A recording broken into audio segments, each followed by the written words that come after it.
Hey everybody, happy Tuesday. This is Eric in the Card Closet. Appreciate you joining me tonight. Family and I have been on vacation out in western South Dakota in the beautiful Black Hills, and we had a great time. Just nice to get away.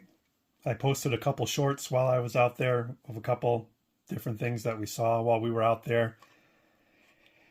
But I'm back in the routine and ready to do episode number 469. So the mystery man tonight is going to be a man with 469 career doubles.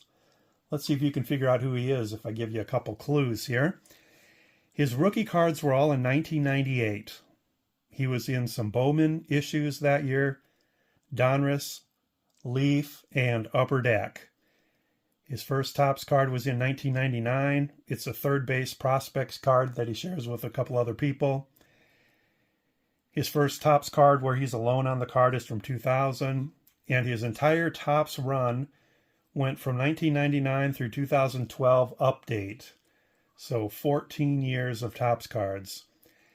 He's one of only 10 people in history to hit 20 home runs every year in a decade. He did that in the 2000s along with Alex Rodriguez. And he's the only person in Major League history with 3 extra inning grand slams. He was born in 1976 in Panama. Played left field for the White Sox from 1999 through 2004. In 2005, and for the first 100 games of 2006, he played for the Brewers. The rest of 2006, he played for the Rangers. And then in 2007 through the first half of 2012, he played for the Astros. And in the second half of 2012, he played for the Marlins. He's a big boy. Reminds me a lot of Frank Thomas physically. He is 6'2", 270 pounds.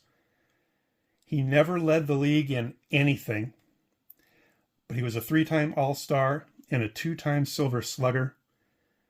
Played left field his entire career until his final season when he played first base.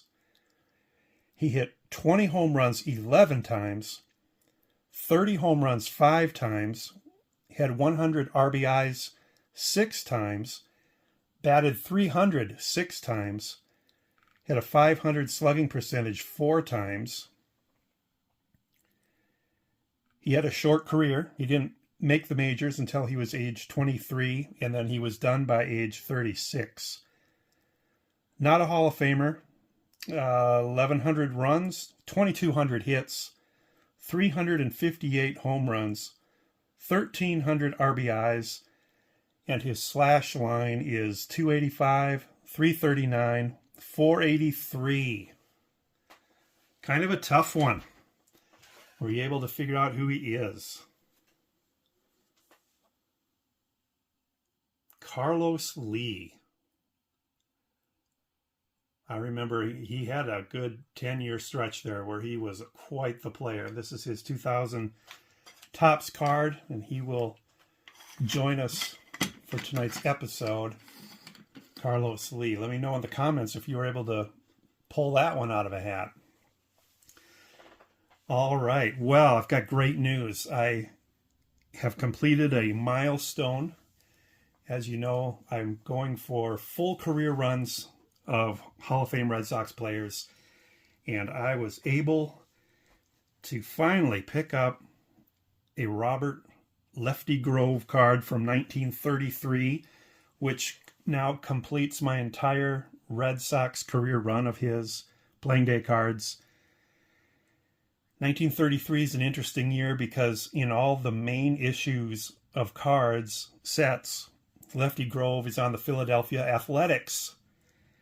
But there's one issue, must have come out late in 1933, one issue where Lefty is in a Red Sox uniform and the card says Red Sox. So I'll pause for a second, see if any of you pre-war friends of mine, like Rick Vintage Oddball Cards, John Mangini, Picker Jim S. Do any of you guys know which 1933 issue Lefty Grove shows up as a Boston Red Sox player?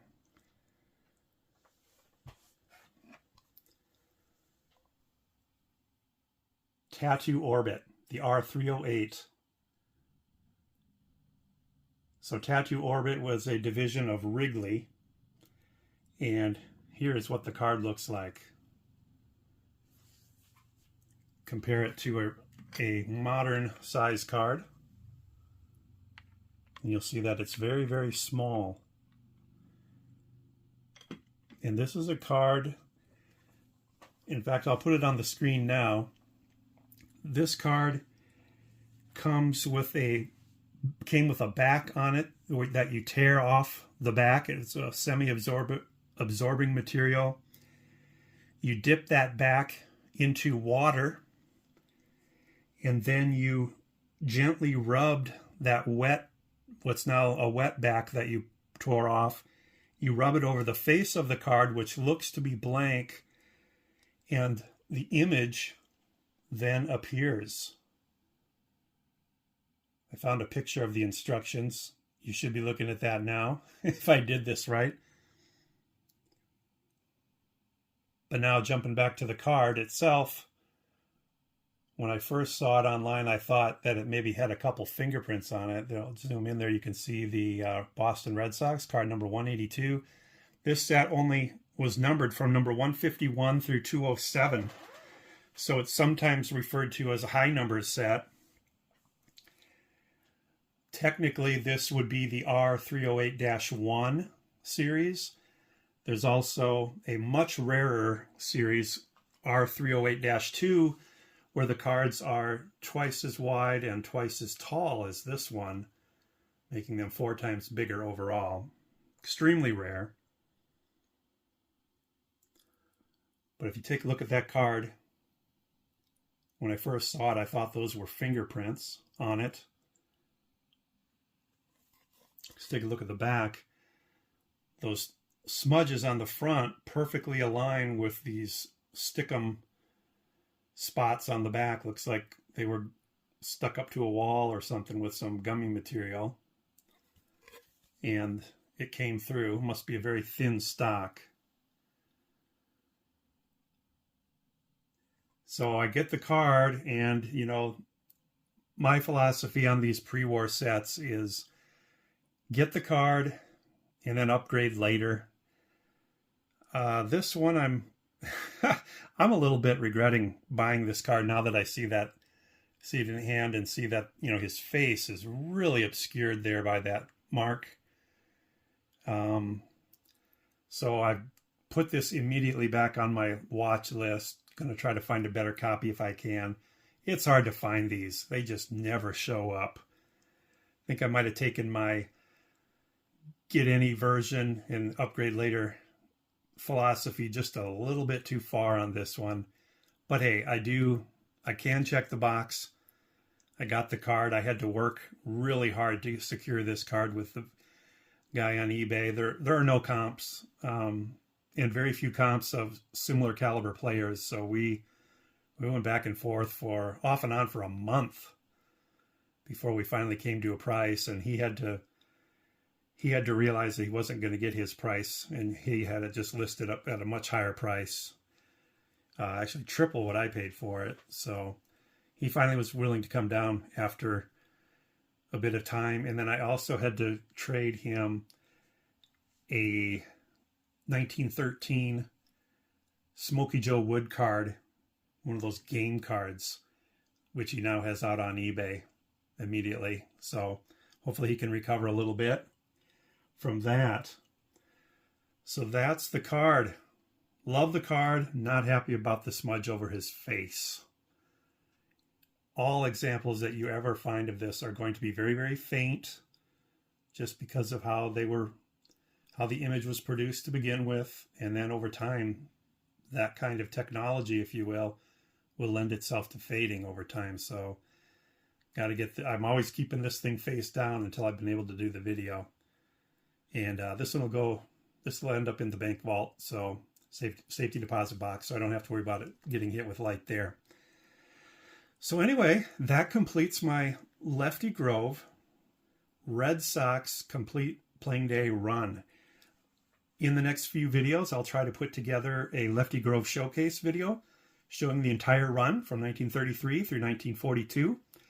And it will be similar to the one I did for Ted Williams last year when I completed his entire playing day run. So I'm looking forward to doing that video. That's all I've got for you tonight, folks.